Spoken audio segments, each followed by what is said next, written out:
Lord,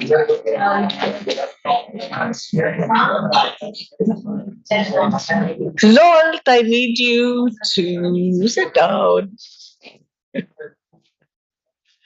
Good evening, ladies and gentlemen. It's a great pleasure to welcome all of you to this evening's lecture by Professor Martin Krieger on well-tempered power. It's a great pleasure to introduce Martin, who's Professor of Law and Social Theory at the University of New South Wales in Sydney, where he's taught for more than 4 decades.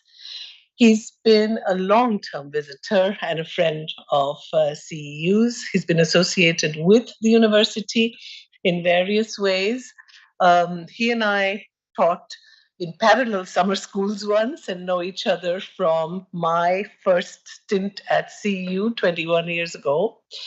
But he's currently a visiting fellow at the Democracy Institute in Budapest. So this is an evening in collaboration with our Democracy Institute as well as with our Legal Studies department. Martin is co-director of the Law Faculty's Network for Interdisciplinary Studies of Law and also of its European Law Center. He's a fellow of the Academy of Social Sciences in Australia and was a visiting fellow of the National Endowment for Democracy in the US. But last but not least, he was here in Vienna last at the IWM and is back in Europe in a part of the world that has been the subject of his research for a very, very long time and his writings. Martin's work, for those of you who don't know it well, is at the intersection of legal theory, social theory, philosophy, sociology, politics. And he's interested in questions of democracy, of the rule of law, and the challenges that both of these face today. The books of his, which I'd just like to mention briefly: Civil Passions, 2005, then Between Hope and Fear, Hybrid Thoughts on Public Values, and then his book on Philip Selznick with the subtitle Ideals in the World. The two co-edited volumes will be more directly relevant to the talk this evening: Rethinking the Rule of Law After Communism, Constitutionalism Dealing with the Past and the Rule of Law, Spreading Democracy and the Rule of Law, and his most recent book, Anti-Constitutional Populism, which is something on which I interviewed him for my podcast. So those of you who want to take a shortcut may want to listen to my discussion with him on the podcast Democracy in Question. What Martin has been looking at in his recent work on the dismantling of democracy slowly, incrementally in many parts of the world, is the question of what explains the remarkable success of the ways in which the mechanisms through which what I call soft authoritarian leaders are subverting the rule of law, using the law and abusing the very tools of law itself. Or to put it in the terms of his recent edited volume, how do populists use constitutions to undermine and abolish the principles and ethos of constitutionalism itself? He looks at questions of legalistic trickery, which are used by several anti-constitutional populists and enemies of the rule of law. And one of the interesting things he points out is that it's not as if these regimes and these rulers wholesale reject the institutional architecture of constitutionalism. On the contrary, they eagerly follow the letter of the law against the spirit of the law. And they uphold institutional constitutional reforms and forms as they hollow them out from within. And we're going to hear some of the argument for the reason why we need power tempered by the rule of law. Because, as he has argued, as long as the illusion of these hollow shells as robust guarantees of legitimacy persists, and as long as the mimicry of legal fictions is held to be indistinguishable from the models that it undermines, defenders of the rule of law are going to find it hard to make their case. So let me just quote very briefly from Martin's wonderful introduction to the edited volume. where he says we must all recognize that populists are, and I quote him, at once constitutional in that they pay much attention to constitutional documents and institutions, but subversively so. For their engagement takes forms and has effects that are relentlessly hostile to the values, practices, institutional constraints that were taken to be the raison d'etre of those institutions, principles, and practices. This sort of constitutional but anti constitutional ambition requires not the neglect of those institutions, practices, and principles, but their transformation. So it's here where he asks, so he focuses his attention on why we must be vigilant and be able to detect this creeping transformation, incremental and disguised as it is in legal form. We'll talk about not only probably the reversibility of these changes, reversibility using the law in order to mitigate these kinds of instrumentalization and abuse of the law. But I think he's going to make a powerful case today for tempering legislative excesses to prevent and undo even legalistic authoritarianism. So, with that, a warm welcome to you, Martin. Welcome back to this part of CEU. And it's wonderful to have you with us. Hope to see you more often.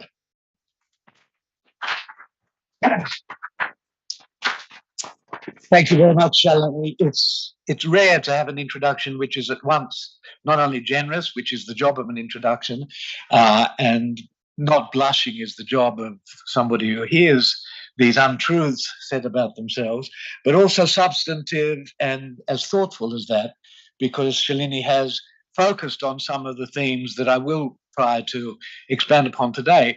Before I do that, just two preliminary remarks I'd like to mention. First, that I am delighted, specifically and particularly delighted to be giving a lecture at the CEU again.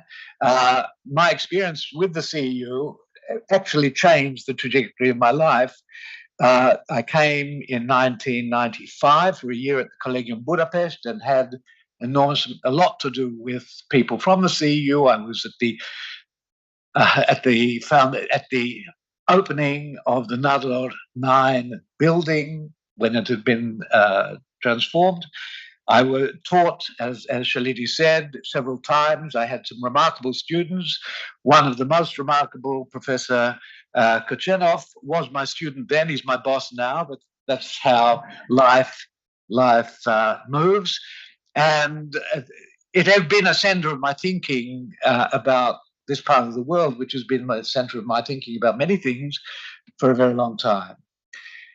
The other thing I wanted to mention was to say something about the animus which provoked this paper, because this talk, it's an accidental talk. It wouldn't have existed had it not been for a particular provocation. In October 2021, I was invited by Professor Maximov of Kharkiv's, a legal philosopher and editor of the journal Legal Philosophy and General Theory of Law, if I would participate in a Zoom conference with a lot of other people on European values and constitutional justice. I didn't know that I knew too much about European values. I'm from away. But I consented. I thought 15 minutes, even I can do that. And I did. And Sergei said that he was hoping that there would be some publication coming out of that. But literally everything went up in flames in February, afterwards, February 22. I was corresponded with Sergei a little, and then I didn't hear from him, and I feared the worst. And then in February this year, he wrote to me that he had made it with some of his family to Vienna, and that he was planning an issue of this, an issue of this thing. Could I smarten up what I had said? And I thought, well, this is one of those offers you can't refuse. And so this paper, it's accidental in that way. It's animus in both senses. The energy came from there, and the enemies also came from there. And I'll try to unpack it in a somewhat circuitous way in what I have to say now. Now, the title is only partly mine, as you'll know, because a long time ago, when I was young, which is a long time ago, the great British Marxist, ex-communist, activist, historian E.P. Thompson published a book called Whigs, W-H, and Hunters, The Origin of the Black Act, a book of 269 pages, that isn't irrelevant, which traced the sources and the character and the consequences of an act passed in the 18th century in England, which made hunting on crown and aristocratic lands a capital offense, punishable by death. He and a number of students had been looking at that period. He was a very distinguished and a very well-known Marxist. He and Christopher Hill were two of the best known of that time and that breed. And for the 258 of those 269 pages, the book, which was rich and eloquent as he always was, would surprise no one once you were told it was a Marxist book. It was a book by a Marxist. That is, it was an expose of the way in which a self-interested ruling class exploited people who were all poor, many of them unemployed, depended on this hunting to live, were exercising what they believed were customary rights. And it was a sad, bad story of the manipulation of law for ruling class interests. All the more surprising then that on page 258, in small print, is a title within the conclusion, The Rule of Law.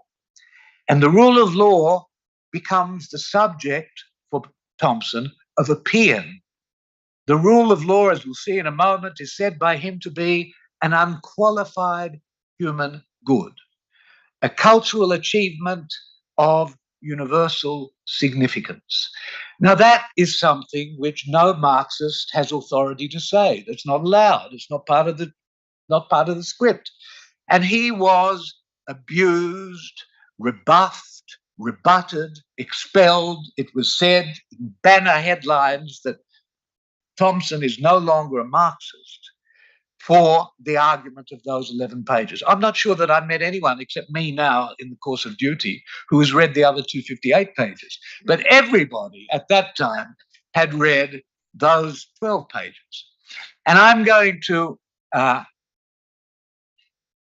take those pages and reflect on them as a way of trying to come to some insights into our current predicaments in many countries in the world.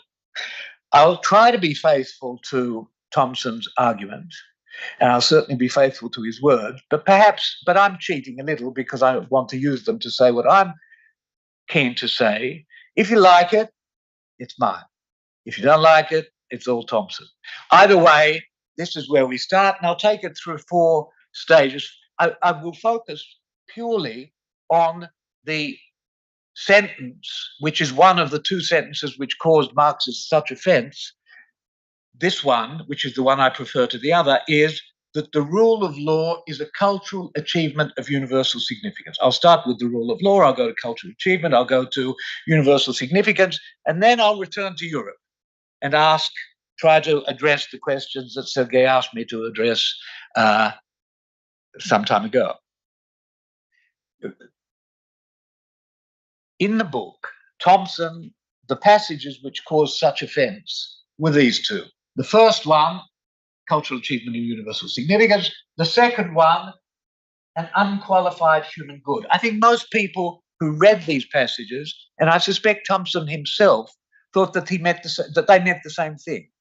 I don't think that. I don't think the rule of law is an unqualified human good, because there are no unqualified human goods. Our goods often conflict, and we have to deal with that.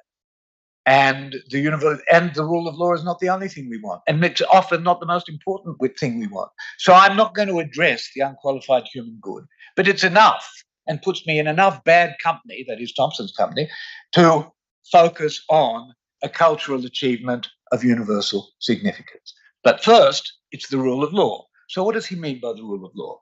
Many of you, of course, since then, the rule of law was not something to be laughed at by Marxists and praised or lauded by English judges who thought they'd invented it. In fact, they'd learnt that they'd invented it from Dicey, who made the term common coin, because for him, the rule of law was a particularly English thing. It couldn't get across the channel to France. They could go a long way to America and even to Australia, but it was a British thing, and many British judges think it. But it was not then, as it has become now, a universal or sort of a world global hurrah word. It has become that now. And in this flurry, efflorescence of scholarship, if you want to call it that, anyway, writing about the rule of law, there is a distinction. I use it to use the distinction that so many people use between thin accounts of the rule of law and thick accounts. It's one of those things that this field populates itself with, which I use, to use a technical term, bullshit distinctions. The thin and thick, everybody has to put themselves in one side or another, and it seems to me an absurd thing to do. But why a bullshit distinction? Well, thin accounts are supposed to be the rule of law is, and you name your institutions, or you name the formal character of rules, or you say that they can't be retrospective, have to be. You have some finite, legally focused, centrally institutionally focused, but that's all. You don't talk about content. That's for the thick people. The thick people say that's not enough. For the rule of law, you don't just have to have the right institutions, but the content of the law has to include justice, human rights, etc., equality. Now, the reason that I think that this distinction is of no use is that what we call thin accounts are never really thin, because if you think of rule of law promotion, people are carrying over to other countries, promoting what they take to be the institutions that have worked for them. So if you go from Atlanta, Georgia, to a rule of law program for Tbilisi, Georgia, well, it should look a bit like the Atlantan beginnings. So they're not that so thin, but they are too thin to be much work, to do much good work. Why? Because, as Shalini has already mentioned, and as populists like Orban and Kaczynski late lamented, I didn't mean that, actually. That's bad taste, since one of the Kaczynskis is late and lamented. I just meant he might be out of a job. They use forms that are very often hallowed in the rule of law literature for, as we were reminded already, purposes which are contradictory to what I'm going to be arguing are the only proper purposes for the rule of law. But then thick is often too extravagant.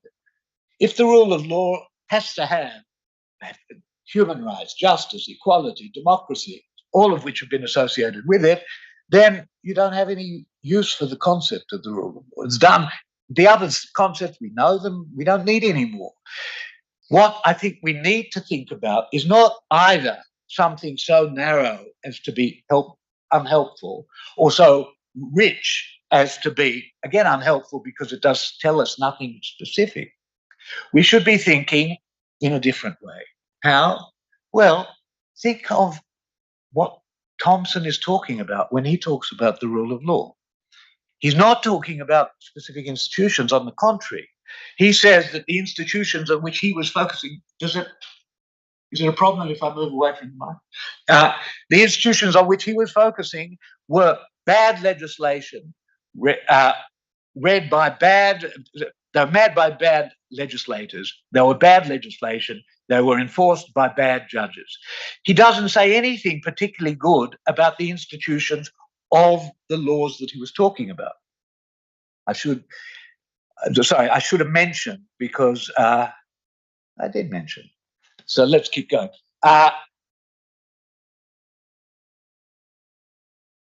there's nothing here about any specific English institutions. There's no dicey in this business. There is an achievement that he focuses on, an accomplishment. That accomplishment is what he calls it effective inhibitions on power and the defense of the citizen from powers or intrusive claims. That's his. If you could get there by praying, I'm sure he would say pray more, because he doesn't say anything specific about how these things might be achieved. On the other hand, this is a value, but it's not every value. It is the taming of arbitrary power. Now, I think both the avoidance of thin thick and the particular focus on arbitrary power are the way to go. And I think that not only for the sort of methodological reasons I just mentioned, but because, first of all, there's a long tradition. You're not being original, and that's a good thing in the rule of law if you say it's got something to do with the exercise of power, and in particular, arbitrary power. That's been in the discussions, sometimes in these terms, sometimes in other terms, in our language, in English and in many other languages for a very long time. It's a specific concern which people interested in law should have, because law is about power. Law is a means of exercising power. And law has a specific reason to focus on the ways that power is exercised and to lament or try to be hostile to egregious, abusive exercises of power. So that's what I take his contribution, or the character of his contribution, to be. I've mentioned that he was attacked again and again from the left then. Well, now, if you want to think who that matters really attacks the rule of law, given that it's got this wide, general acclaim, rhetorical at least, force around the world, well, some people do. But they don't come from the left anymore. So this passage, which Laurent Pech has summarized, is a series of henchmen of Orban talking about what they take the rule of law to be. And these people, the ones now out of a job, well, Cornel Morawiecki, his son is out of a job. He's dead. So if you look at the law which does not serve the nation is lawlessness. The reason for that was that just after the first unconstitutional attacks on the Constitutional Court in Poland were being resisted by that court, this was what Cornel Morawiecki had to say to the parliament, or at least to his members in the parliament, because it was boycotted by the then opposition. And Kaczynski, when he was dealing with further unconstitutional changes and further resistance from courts, said, we're going to settle this matter. We won't permit anarchy in Poland, even if it is promoted by the courts. Now, one peculiarity, again mentioned in Cellini's introduction, is that these people are not full-blooded opponents of the rule of law, at least not vocally, because they say that they honor the rule of law, but it is their rule of law, consistent with their individual constitutional identity, done in their ways with their, and the objection to attempts to require the Hungarians or the Poles to abide by European commitments and commitments that they have made is that not that the rule of law is of no consequence, but our rule of law is not your rule of law, and your rule of law should not be forced upon us. Again and again, that is the line that comes out of these mouths. So that's the rule of law. I want to suggest that the better way of looking at Thompson's way is to start with what, to put it this way, I was looking for useful aphorisms or parallels to what my point has been for a very long time, that the rule of law, Jeremy Walden once said, is a solution concept. Now, if it's a solution concept, you don't start with the solution, you have to start with the problem. Otherwise, you don't know what you're doing. You don't know why you're doing it. You have no measure of whether it's worked. So I came across a passage attributed to a former CEO of the Black and Decker Power Tool Company, who announced, or didn't announce, he told his staff, you have to understand that people don't come into our shops to buy our drills. They come because they want to put a hole in the wall. And it's only if you understand what it is that you're after that you can even start talking about how you want to get there. But that's not the conventional way that lawyers think about the rule of law. They have their identikit set of rules or institutions, etc. I think Thompson is way ahead of it there. He starts with the achievement. This is a criterion. It's a criterion for praise, but it could also be equally a criterion for attack, for criticism, because the achievement is what matters. He puts the inhibition, I'm going to qualify that in a moment, of arbitrary power. In fact, I think it's so important to emphasize that you'll notice that in my title, I've been called for, as Shalini generously said, I'm a very old guy. I've been doing this for a long time. And for a lot of that time, I've been called a rule of law guy. And in fact, because I'm so old, I got a Festschrift issue which was dedicated to Martin Krieger's passion for the rule of law. And it was a surprise, and this is one of the co-conspirators. I was shocked and delighted by the surprise, and I thought it would be churlish to tell them, I'm not anymore a rule of law guy. I'm a well-tempered power guy. And that's important because I think of the rule of law as one among numerous things that you might want to enlist for a good end, but not as an end in itself. And I think, to make Thompson's point, focusing on the achievement, it is better, given the confusion, given the amount of things which are called the rule of law, to focus on what it is that characterizes the achievement, and I say it's tempering power. But with that qualification, I think that Thompson's account, focusing on the achievement, is rare and deeply insightful. But what about if it's an achievement? What sort of achievement is? Well, of course, we talk about the rule of law. Lawyers will tell you it has to be law. It's a legal achievement. And of course, Thompson is aware that law is part of this story. It gives it more power than I do because he talks about rule of law. I talk about tempering power. But he calls it a cultural achievement. And I think that's a hugely important insight, and it's the center of this talk, really. But what would it mean to call it a cultural achievement? And there you have to glean from things in these 12 pages. He's not a philosopher. He doesn't go A leads to B leads to C. He goes all over the place, and he's a rhetorician, and he's a windbag too. Well, I shouldn't be saying this since I'm not shutting up, but there's a lot of stuff there. You've got to draw it out. And I've tried to draw out various hints of what he means by a cultural achievement. Well, one, he says, well, law is not just commands.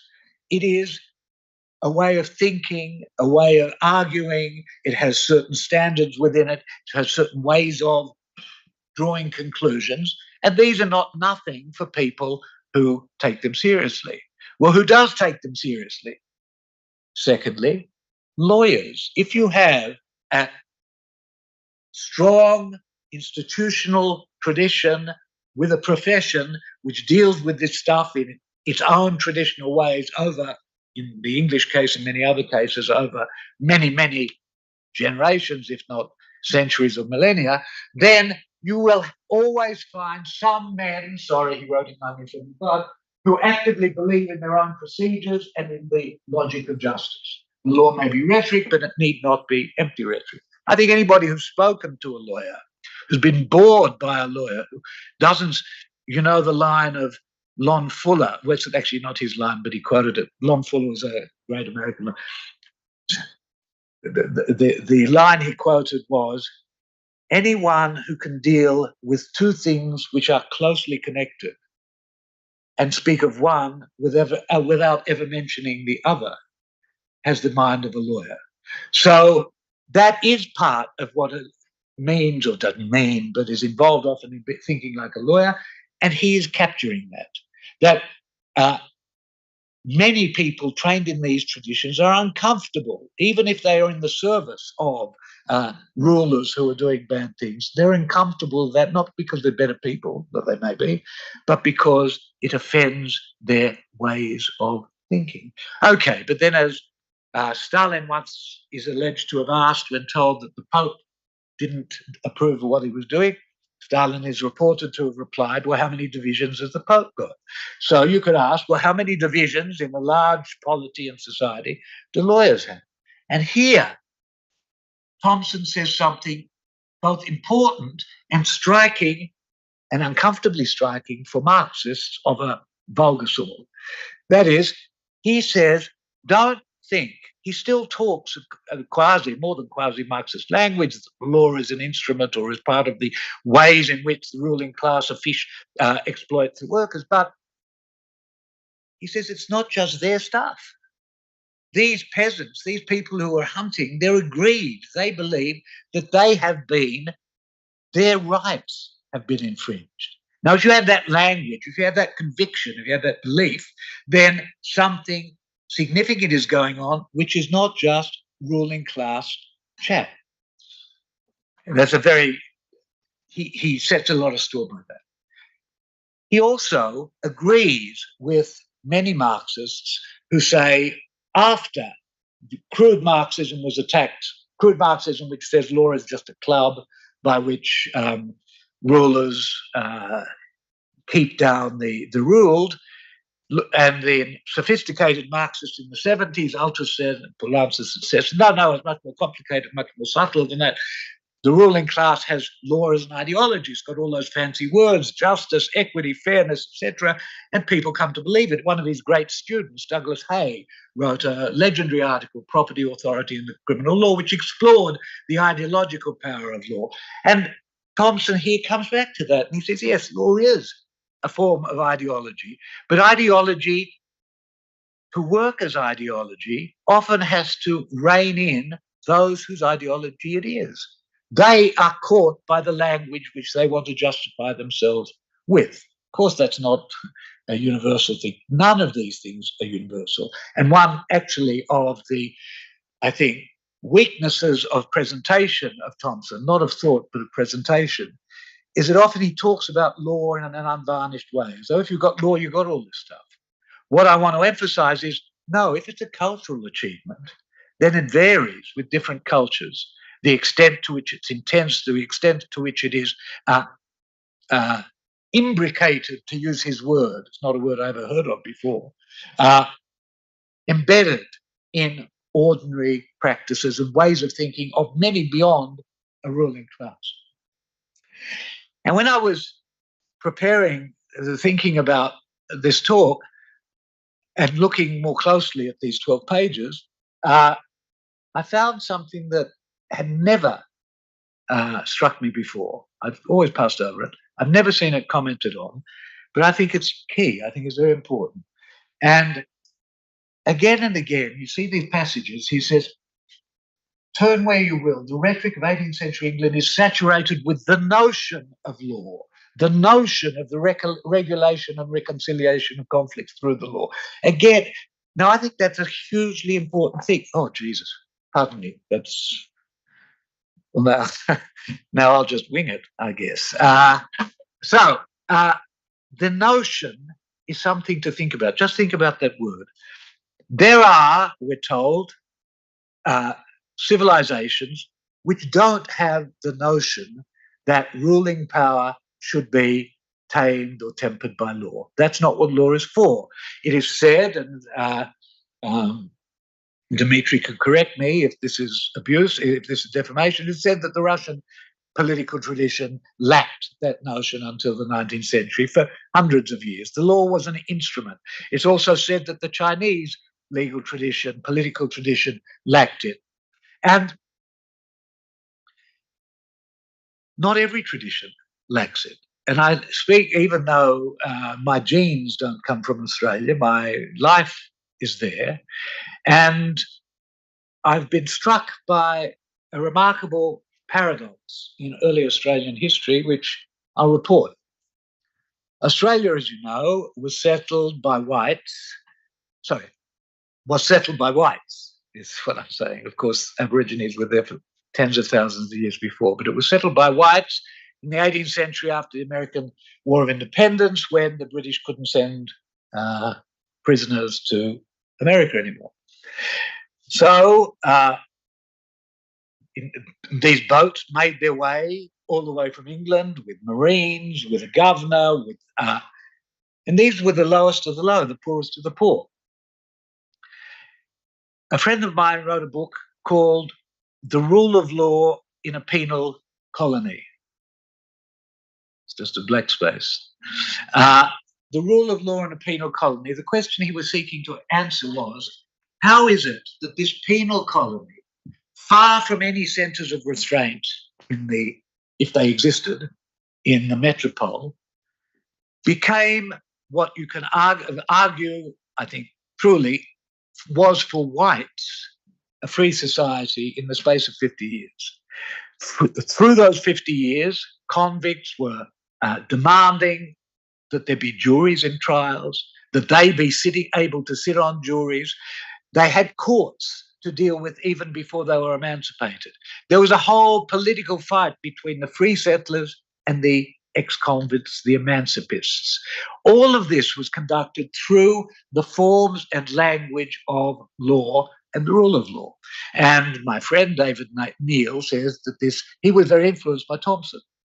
And he said the reason for this was that everybody, all the whites, that is, had the same cultural story, the same notions in their heads. The convicts could use them because it was difficult for the governors to find answers to them in the traditional language that they shared. Now, it didn't have to be that way. And again, with apologies to some, I often used to fantasize, what if the first white colonists in Australia had come from Russia? Whereas it seems to me that would be a very different story. There wouldn't have been this natural actually, expectation that certain legal forms, legal requirements, legal standards, legal underpinnings needed to be satisfied. Not only did it not have to be that way, for Aborigines, it was not that way. The legal instruments, the legal provisions were the same for Aborigines and the white in the first decades of the colony.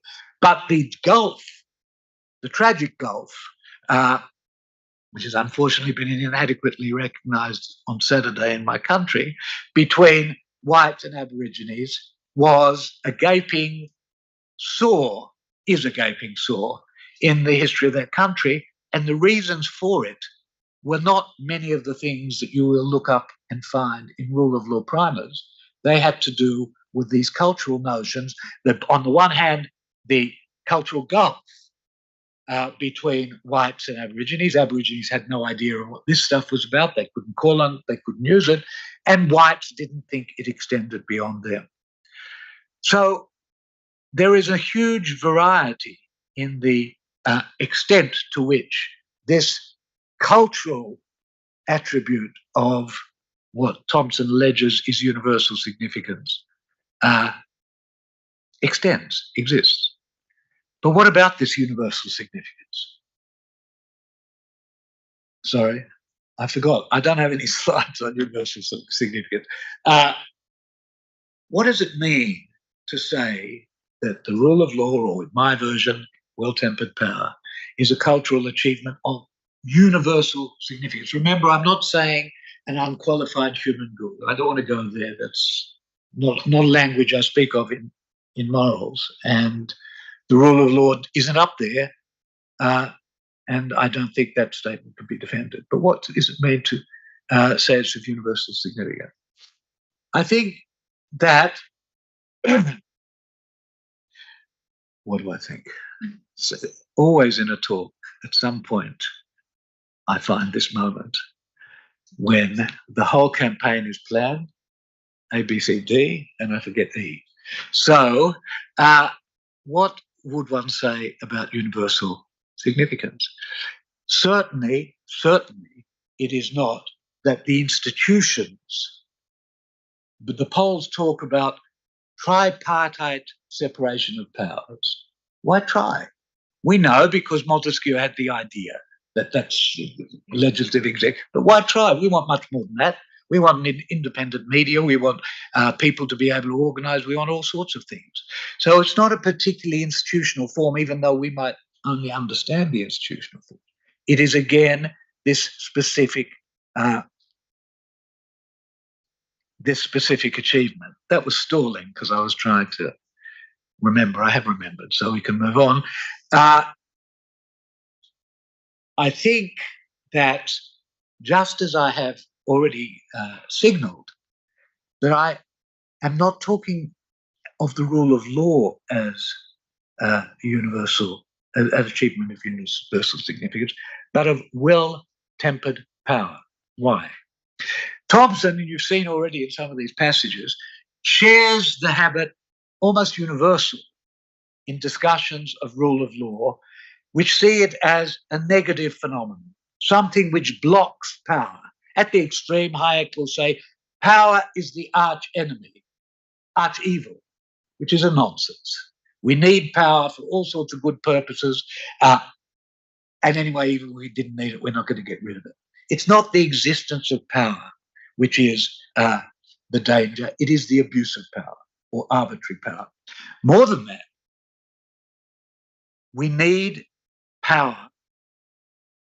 Sorry, the achievement of tempering power is not always and is not very often primarily a negative achievement, a blocking, a limiting, a curbing, a shackling. These are all words which are in the titles of books. It is an unleashing of good power. Judges have jurisdiction. They weren't born with it. All sorts of activities can only be promoted by the intelligent framing of them by power or by laws backed by power, but not always laws.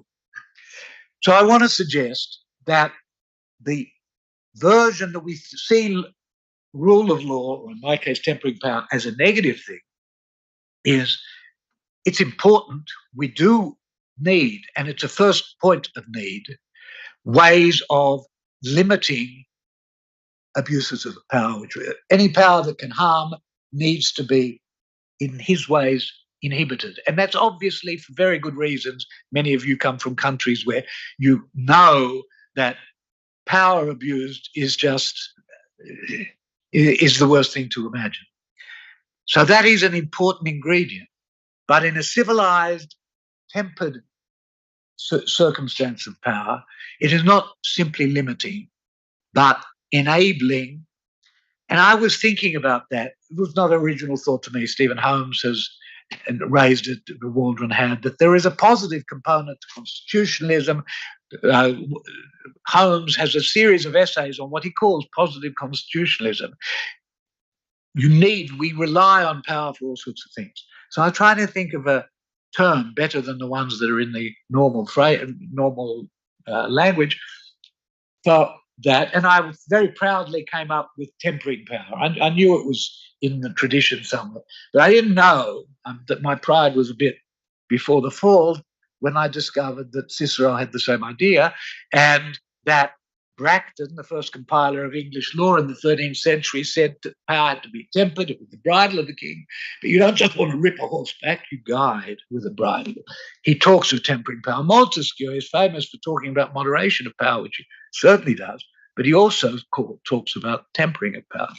Then I started to think, well, why is it so useful? And my first thought was, it began as a virtue in moral thought with the Greeks and different words for Sophrosyne as the virtue of self-reflection, moderation, restraint, often brought about or generated by a balance of good virtues. Those great leaders who had none of this. They didn't have Sophrosyne. They had a hubris. They were governed by hubris. And then Cicero takes it over and he translated it into Latin as temperantia, which is why so many European languages use the same term. And It starts so as a personal virtue: reflectiveness, thoughtfulness, restraint, moderation.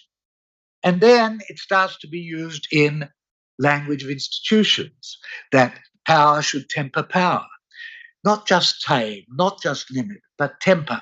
You want, as you can see in the American system at the moment, not just that Congress can limit the president, etc., but there can be sources of cooperation between branches, and they have to be institutionalized.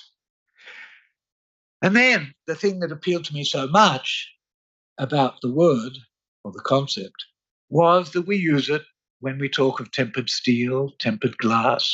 There's nothing limiting about tempering in those senses. Tempered steel and glass are much more strong than the allies which go into making them, which are mixed judiciously to make them stronger, but not wilder.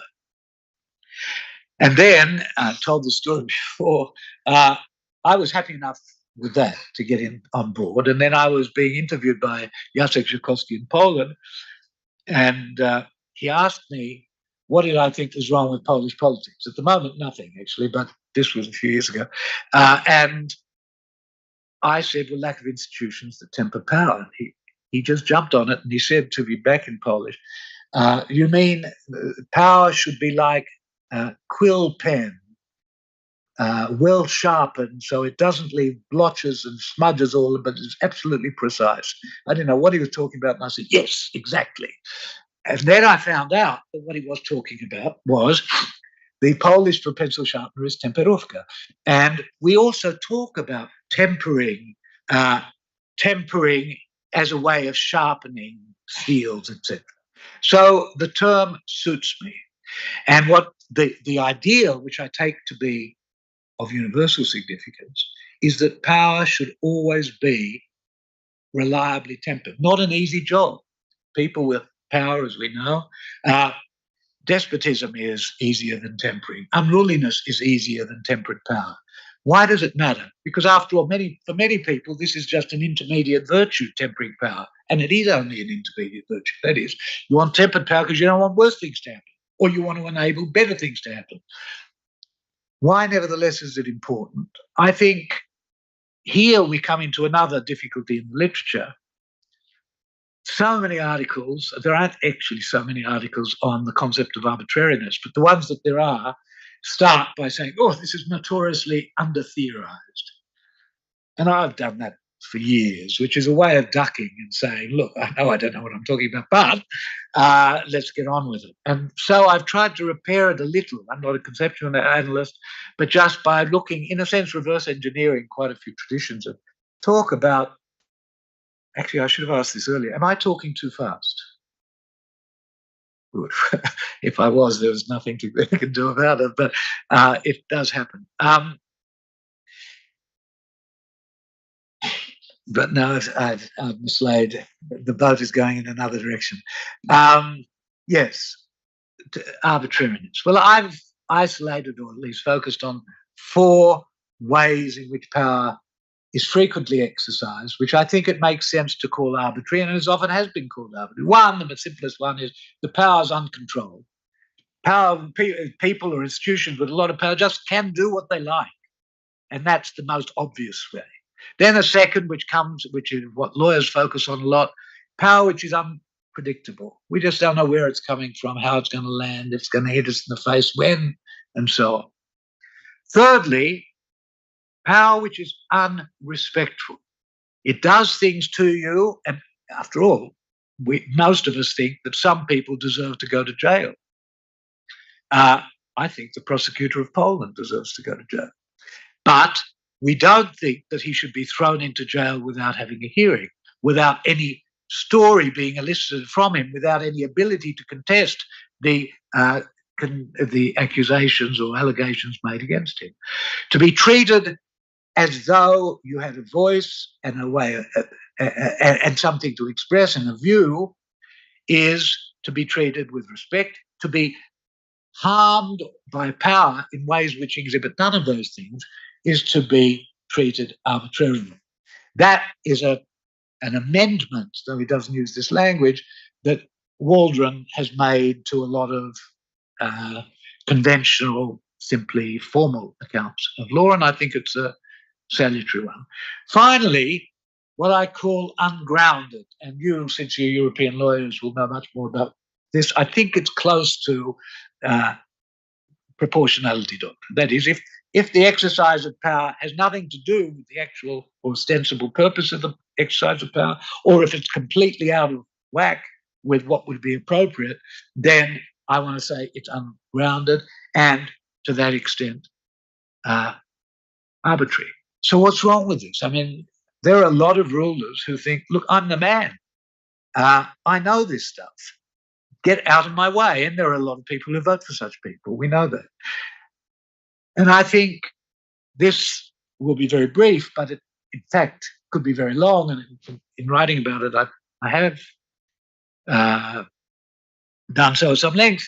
There are several things one can predict as insidious in the existence of arbitrary power, even if at the moment it's not being exercised. One is fear. Judith Shklar, great political theorist, who talked of the liberalism of fear, had this in mind. A society where you have reasonable basis for existential or just general fear is one which is not well organized, and it generally flows dramatically from the ability of people with a great deal of power to exercise it arbitrarily. Similarly, for similar reasons, liberty. Both those things, it's important to stress, as the Republican tradition has stressed, Philip Pettit now and Quentin Skinner, but over hundreds of years, that power which is arbitrary is threatening to liberty and threatening of fear, even when it's not exercised. If a slave owner can do whatever they like with a slave, or a husband under older laws can do whatever they like legally to a wife, but they don't, nice guys, or it doesn't occur to them, nevertheless, you're under their domination, to use the term they do use, and that is a pervasive and potentially terrible thing. The Doll's House can teach you something about that. Husband loves the wife is and treats her very well, and she is suffocated. Coordination, something economists know about, is something similarly immediately put in under threat by arbitrary power. Often rulers, though, say, look, you just need to have a coherent center unlimited by all these other things. And after all, Orban and Kaczynski say, well, these judges and these independent media and these, we want our people there. They've got to do it right. And it's more efficient that way. Well, a great deal of historical evidence suggests that's the opposite of the truth. That uninhibited, to use his words, or untempered power is so often likely to be stupid and often likely to be crazy, because there's no one to second guess, there are no sources of information, there's no challenging of a... Two examples which I've witnessed when I went to Bucharest and was told the story of the leveling of the road which goes up to the palace in 24 hours. I don't know how many thousands of people kicked out of there. No one could do that in a place where power is tempered. And then I told that story in Myanmar, where the former and unfortunately now again regime of generals in secret built a new capital city, a whole city, and no one knew. Civil servants were told on Friday they were moving to Naypyidaw on Monday. This was done in the cover of darkness, and you go to this city, it's got 11 lane highways, no cars because there's no one there, and the whole thing is an act of absolute craziness. And also, it seems to me that, I won't go on about that. Anyway, that's my argument, that arbitrary power is not a hostility to arbitrary power. Of course, there's got to be significant power, but a hostility to arbitrary power is not some effete concern or some small things compared to the great values. It is a modest and precious concern. It is precious because of what I've just been saying, but it is modest because I don't know many people who get a thrill from the rule of law or get a thrill from tempering power. That's not what it's for. It is a condition, the existence of which enables other things which may be much more valued to be secured. So if you think of a modest and precious value, this is the one that I have, and I think it is a value, a cultural value of universal significance. That's the end of the sermon. And now to try to draw a couple of implications from where we came in. What's this got to do with the debates about whether the rule of law is a European value? I think the gist of my story has been that the people who say that, in my terms, tempering power, in Thompson's terms, the rule of law, is a European value, are right, but too modest. They're too modest because it's not just European. It is a universal value. And by that, I don't mean everyone values it. We know that. That's what we've been talking about. I'm saying at a normative level, it is to be valued. It is something universally to be valued. There may be legitimate exceptions to it in times of extremity, though they have to be watched very closely, and I'm happy to talk about that too. But there is, Simone Weil has this wonderful thing. She says, even when you have to do some criminal act for some higher purpose, you have still to acknowledge that you've done a criminal act, because otherwise you've doubled the injury. And so I think of tempering power. There may be circumstances in which it's legitimate to say, all bets are off today. But if so, some sacrifice has been made, something important has been sacrificed. Now, as I've said, I've called it a cultural value. And so what are the implications of that? It's not, as I say, and as many of the critics of the European project have said, it's not that their particular institutional recipes are the things of fundamental value. It is this cultural value, this sense that the notion that, combined with the reality, that power is effectively tempered.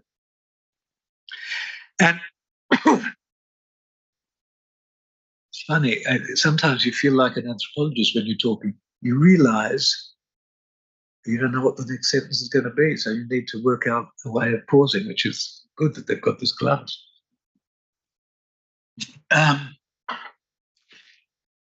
So that notion, I was told a while ago that the eminent legal philosopher who was lecturing in Eastern Europe shortly after 89, Joseph Raz, was asked, well, what do we do to get the rule of law? And he said, get the right institutions or wait 1,000 years. Now, there may be something in that, but it's a silly and unjustified thing to say because cultures change. Germans weren't Nazis once, and they're not Nazis now, so something changed. Blacks and gays weren't proud once. To say that they're proud now is a huge cultural shift and an important one. Democracy existed in one little part of the world thousands of years ago, and it was never anywhere for the next 2,000 years. And now it's not everywhere, unfortunately, but it's widespread. So things do change.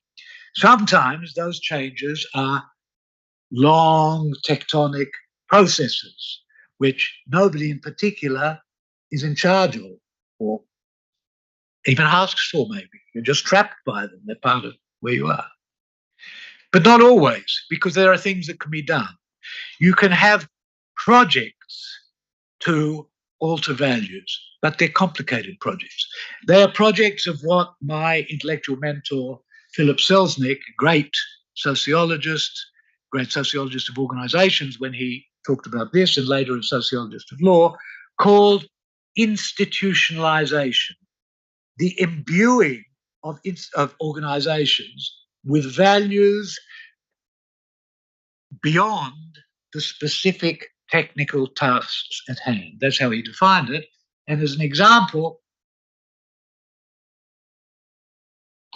this is an example of how projects can be institutionalized. We're not just stuck with what we have. But if you think of institutionalization as having this project possibility, then you have to think, well, how does that happen? Can you just ask for it? No. Institutionalization as a project commonly starts at the top. Leaders are key in projects of institutionalization.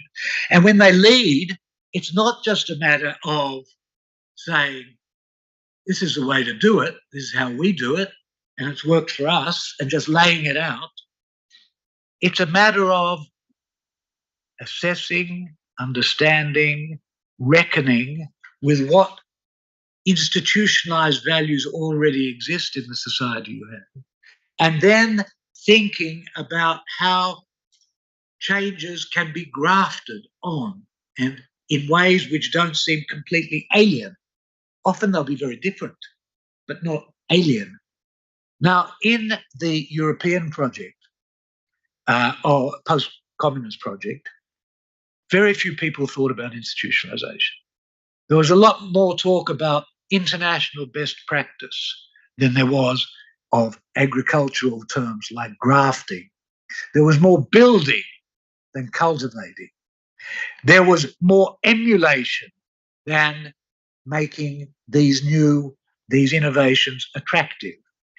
There were failures of thought, I believe, profound ones, at the importance of institutionalizing the sorts of values which, particularly in this region, I don't mean Vienna, though I guess I could, I think mainly about Poland, were not institutionalized.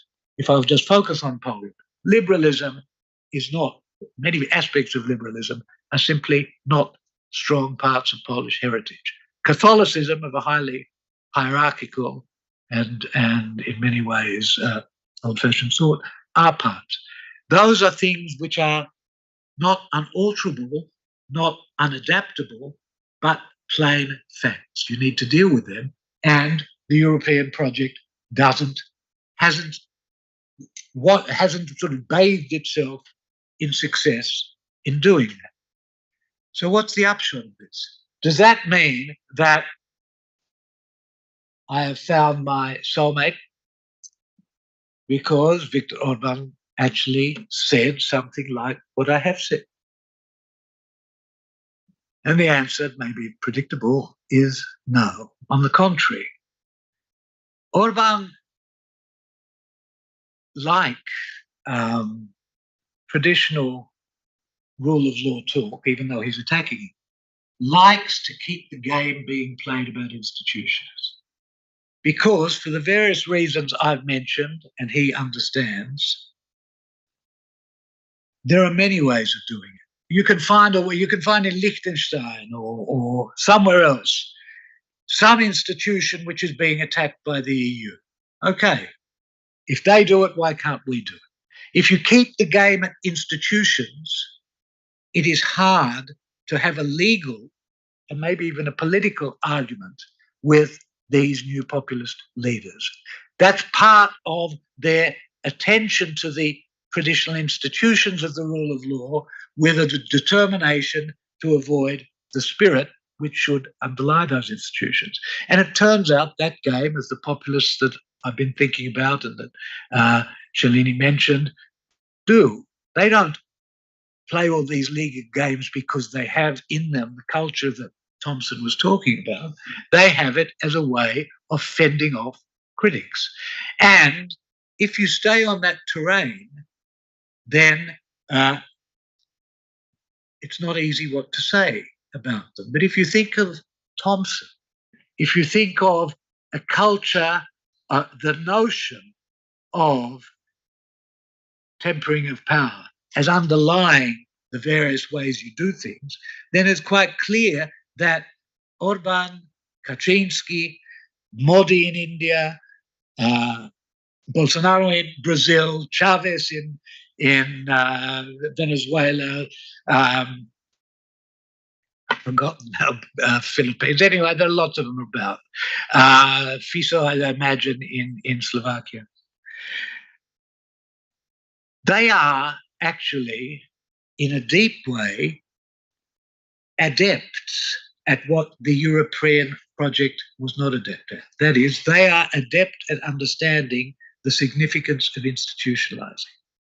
That is, they look for institutionalized values which will support their project and which they can talk up and add to. Theirs has been a de-institutionalizing project of institutionalizing. That is, they want to give anti-value to the kind of liberal values which underlie this talk and also Thompson's project. To defeat them, that's a game that both sides need to play. When Donald Tusk, before he relinquished his post in 2019, he had been a successful leader, but he was famous for saying that the issue is not politics and certainly not vision, it's warm water and taps. So purely technocratic achievements were going to be enough.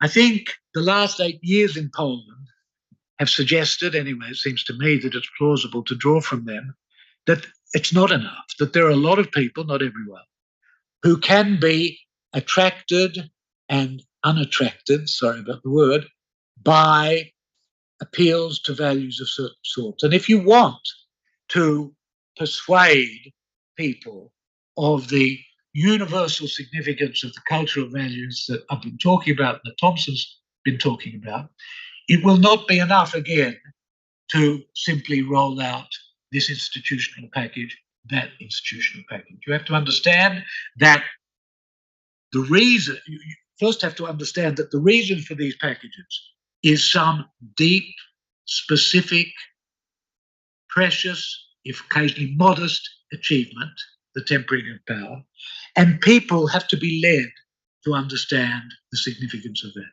Not to be led to say that Section 3, subsection 2, paragraph A should have been abided by, but that the game that is being played is one that either furthers or undermines well-tempered power. Thanks very much.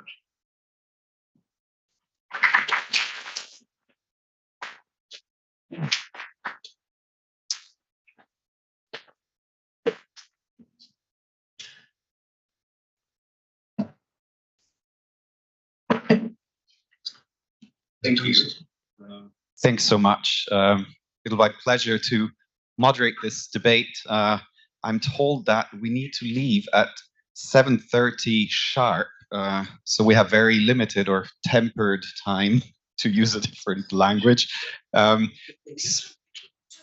Exactly. For the drinks. Oh, okay. So we have a little bit more. Over one.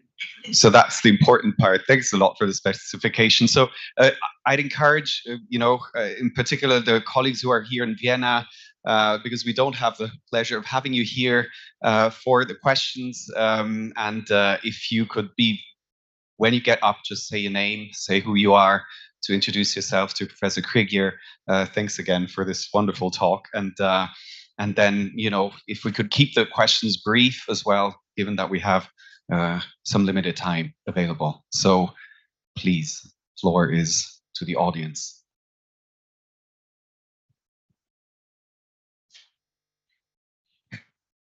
Thank you, Professor Krieger. I'm actually a visiting academic from Canada. I've drawn on your work before. I do access to justice research. My question to you is, to what extent, if this tempered power aspect of the rule of law is important, is there a role for people not seeing the law as a tool that they have access to, that they've been so far away from it, so far away from the institutionalized potential? What role does that play? And I think a bit about Selznick's responsive law and how far we are from that.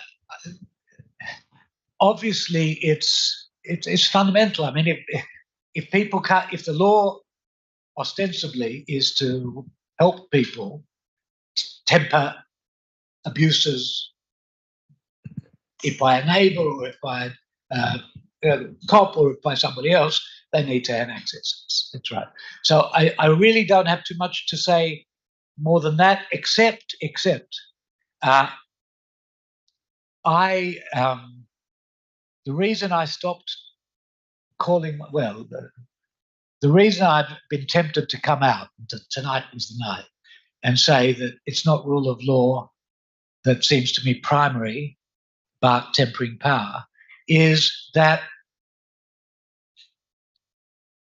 it's a point that's been made to me by John Braithwaite, who has adopted this notion of tempering power now, and has in fact, it's a very modest thing for me, but for John, he has just published, and you can get it on open access, an extraordinary book called Macro Criminology and Freedom, a mere 850 pages, and it's free.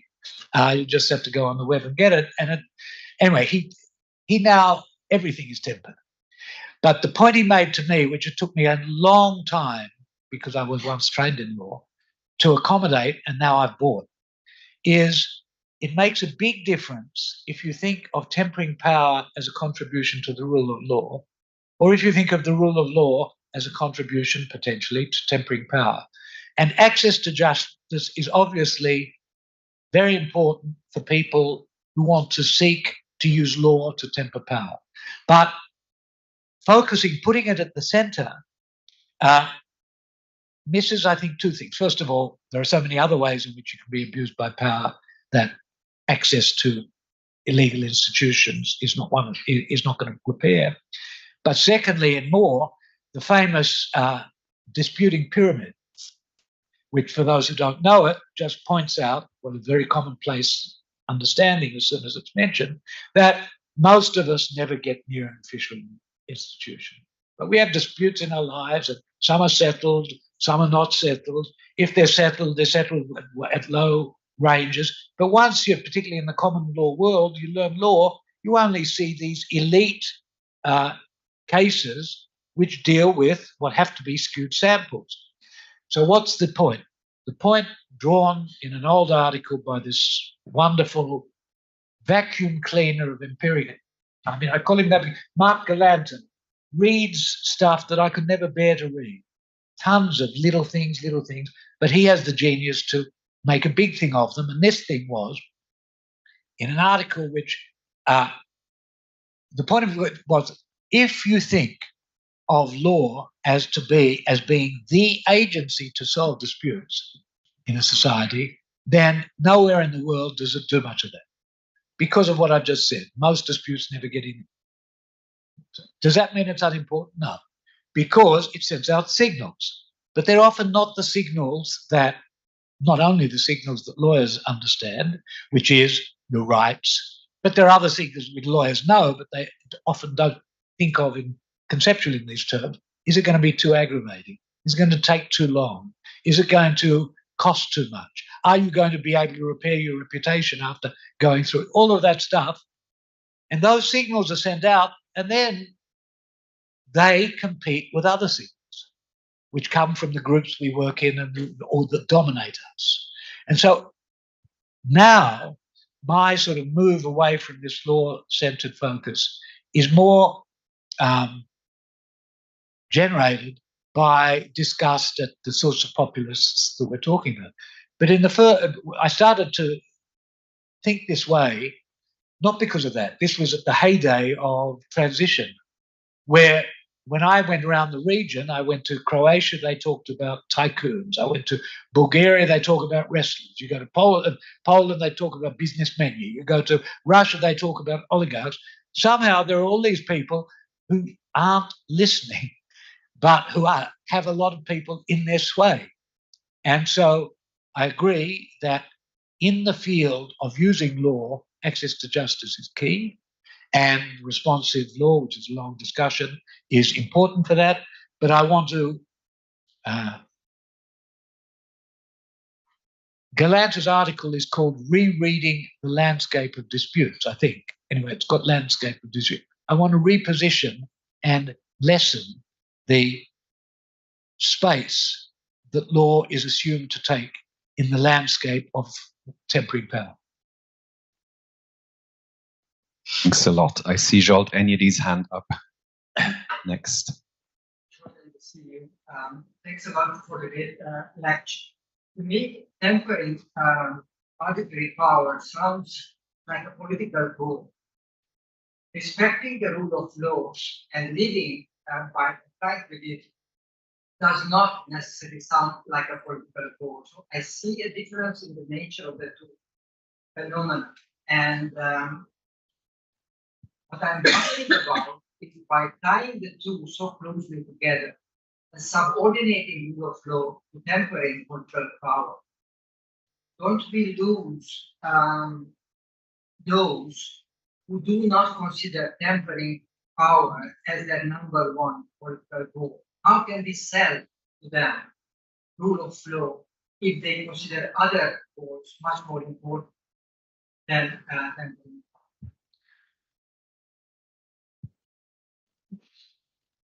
Temporary power is a political goal. It's not only a political goal, in the sense that it's not only about politics. And in some other writing, I've been saying, well, if arbitrary power is as bad as I claim it is, there's a lot of it about, and not all of it comes from from the state. And so we should, if we were to respect that value, think about corporations, about modern technologies, about all sorts of things, to which an answer might be, yeah, but rule of law can't do that. The point is, we don't have any kit that can do the stuff that we ask the kits we used to do. I want to keep in mind that this is, I think, fundamental, but it's not a comprehensive goal. It is, as I mentioned, instrumental. And there would come a point where if somebody said, I don't care about tempering power, then we've got a fight. Then we've got an argument where one of us has to persuade the other.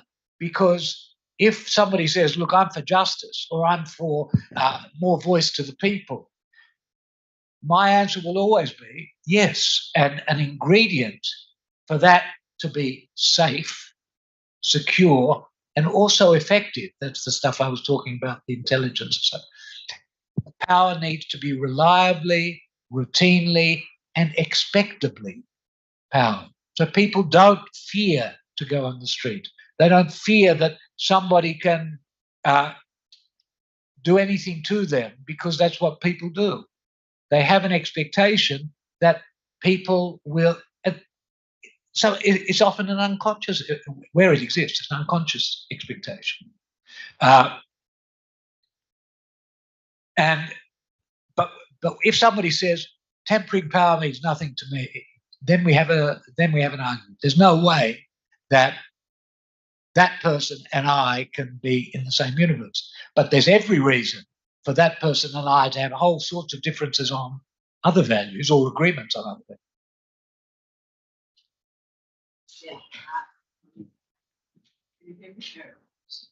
Is it working?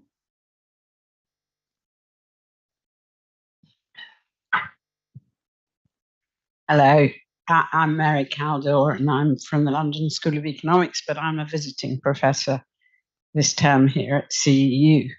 And so I really loved what you said, and I loved the fact that it started with those 11 pages from Whigs and Hunters. But what I'm just trying to explore what tempering power means, because if you think about what Thompson was writing in about the 18th century, what was really significant was that the law was a mechanism through which everyday violence was reduced, It became much less important. So that included violence by criminals, violence by ordinary people, violence by highwaymen, as well as violence by the state. But actually, didn't it hugely increase the power of the state? it gave the state a degree of legitimacy that it never had under previous absolutist regimes. And so, doesn't the rule of law actually strengthen the power of the state? And is that inconsistent with tempering? I think I've got two answers or two responses. One is that just as we're not very clever at defining rule of law or arbitrariness, power is often an undifferentiated concept. And I'm attracted to, and it doesn't have to be this distinction, but already the distinction points an important direction, of Michael Mann, the historical sociologist. He distinguishes between despotic power and infrastructural power. And despotic power, you can just smash through without negotiation, etc., and you have that power. Infrastructural power, you can penetrate into the society in productive ways which are good for you and good for the society. So despotic power, almost not by definition, but pretty quickly the jump can be made between despotic power and a weak society. Infrastructural power can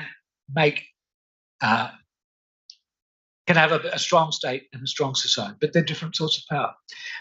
There's a recent book